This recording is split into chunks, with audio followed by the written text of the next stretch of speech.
दाखालि जोङो साहा बागानाव मोनफैबाय होनदों मा नाममोनलाय बे मागुरमारि साहा बागान दिनैसो फार्स्ट टाइम बाजैनि अननायाव नुफैबाय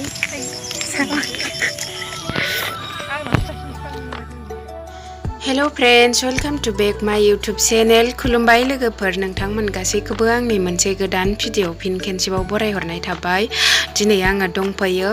क'क्राझार मागुरमारि साहा बागानाव बेरायफैदों ओमफ्राय नोंथांमोनहाबो आंजों लोगोसे नायलांफादो एसे देखायलांनोसै ओमफ्राय जायफोर बिथांमोनहा नुफेराखै बिसोरो नायदो आरो ओमफ्राय नुखानायफोरा नायाखैबाबो जागोन नायाबाबो ओमफ्राय आंहा दिनैसो फार्स्ट टाइम बेखायनो एसे नोंथांमोननोबो माबा देखायलांनोसै सानबाय ओमफ्राय नायलांफाबाय थादो आंजों लोगोसे नोंथांमोनहाबो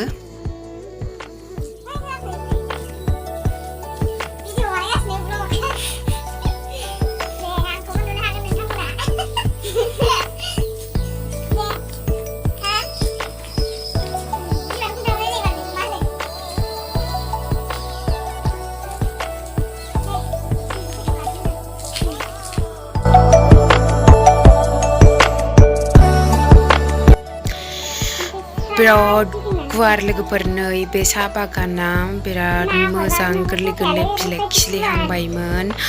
ओमफ्रायो